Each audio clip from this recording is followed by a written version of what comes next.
Hello, I'm making this video because I would like to share with you a lucid dream experience that I had about a year ago. The reason I found it compelling was because of the possibility that it might be an accurate vision of past events, maybe even a past life. I don't have any proof of that, but it's fun to think about the possibilities. So this experience started as many of my other ones have, where I'm in between sleeping and waking, and I become lucid seeing this field of shimmering colors.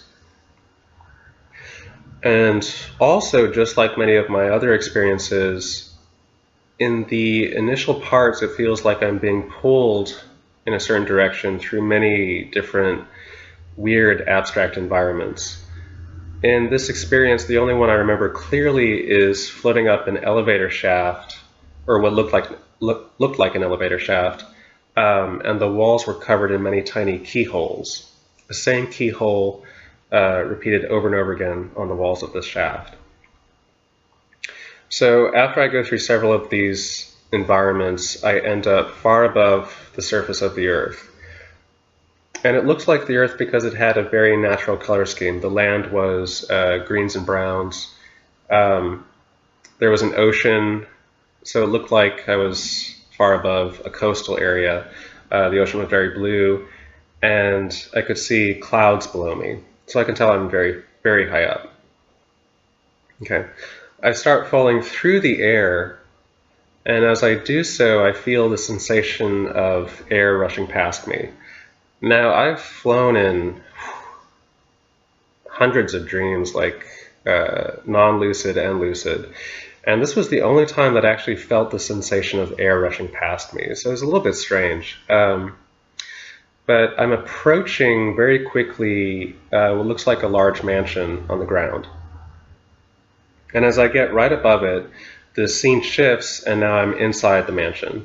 And it's very opulent. Everything looks expensive. It looks like also that there's a party going on. There's many people in very fine dress, gowns, tuxedos. Maybe not tuxedos, maybe just really nice suits. I can't remember clearly. Most of the people looked Caucasian, dark hair. Now,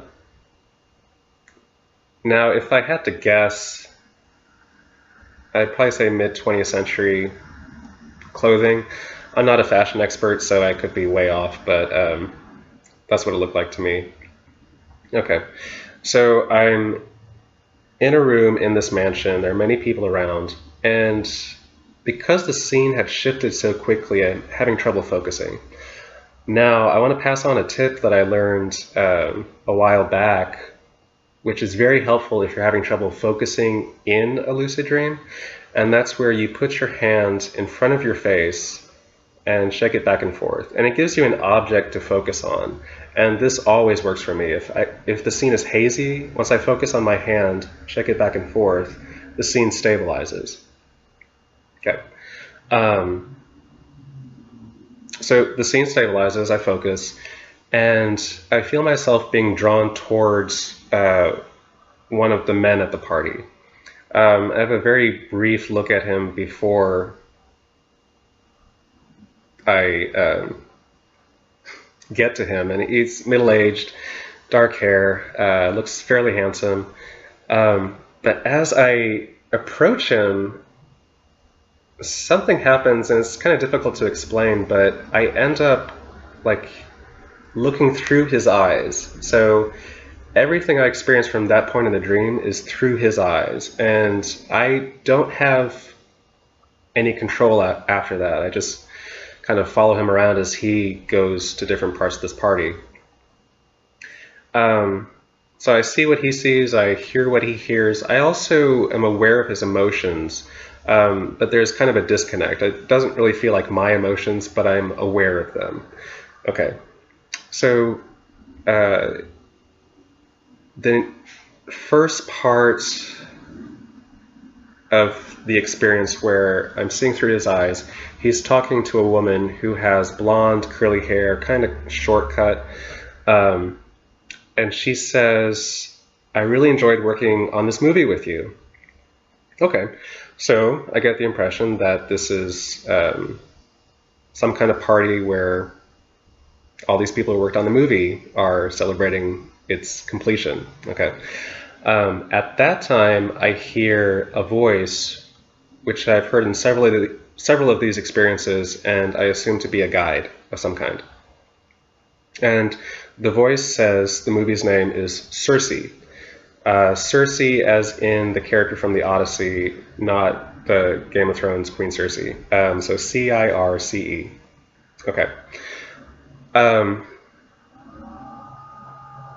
So after that, in the first part of the experience, he kind of mingles, talks to different people. Nothing really that interesting happened. Then the scene shifts. I'm in a room with a bunch of the other partygoers, and we're all kind of just lounging around. And again, I'm inhabiting, if that's the right word, this guy. Okay. So everyone's just sitting around talking, and the one thing I remember clearly is that there was a larger woman. I mean, she was overweight, short black hair. She was in this black lacy dress, and she says, "So where are the lesbians?" Now, the emotions of my character was discomfort, so he gets up and leaves. Next scene, he's walking down this hallway, and I hear the voice again, and it says Dick Van Dyke Show. I still don't quite know what that means. I have a feeling like it's a play on words, because the lesbian comment, I don't know. Anyway, he gets to this room, opens the door, walks in. There's a young woman in the room. She's very pretty, dark hair. And I get a couple impressions at this point. One is that these two characters have a complex relationship. At the very least sexual, some kind of romantic, I'm not quite sure. Second impression I get is that she is not stable. She has a very kind of crazy energy to her, and there's definitely a hint of danger to her. So, yeah. So he goes into the room. They talk a little bit. I don't remember exactly what they said, but eventually she kneels down in front of him and takes two of his fingers and begins sucking them. Okay. So yeah, obviously sexual. Now, I have thought about the possibility that maybe I was just perceiving fingers. Maybe it was something else, and I don't know, I just misinterpreted it or something like that. I don't know.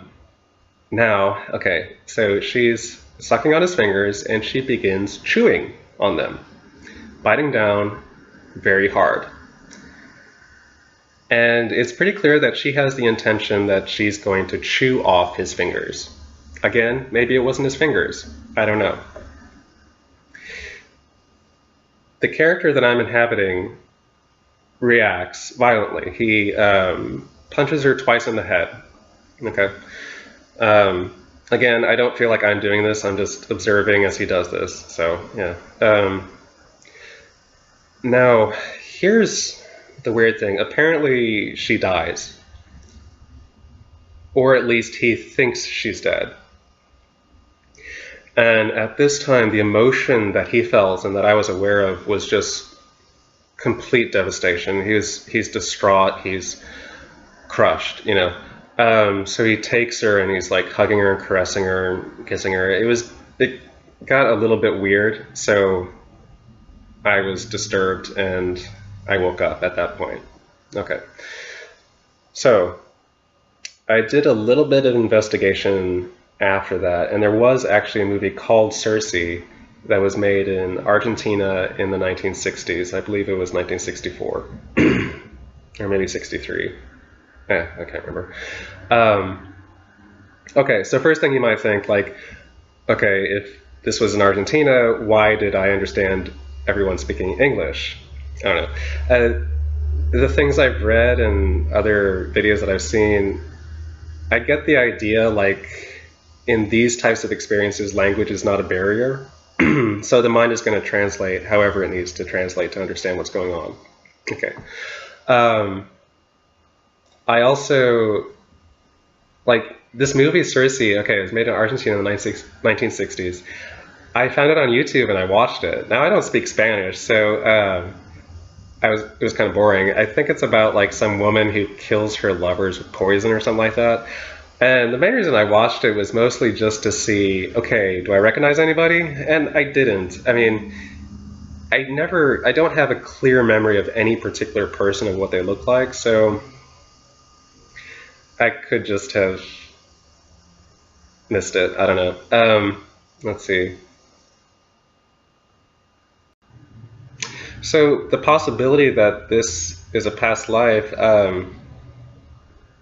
I've considered it. I mean, it's kind of disturbing to think, okay, I was some guy who killed a lady. You know, that's kind of not good. I mean, even though it was self-defense, and honestly, if somebody was trying to chew off a body part of mine, I'd probably react in the same way. So I don't know how I feel about that. And of course, there's a possibility maybe I wasn't the guy, maybe I was the crazy lady. I don't know. But that's really all I have to say, so thank you for watching, and I hope you enjoyed this. Okay, bye.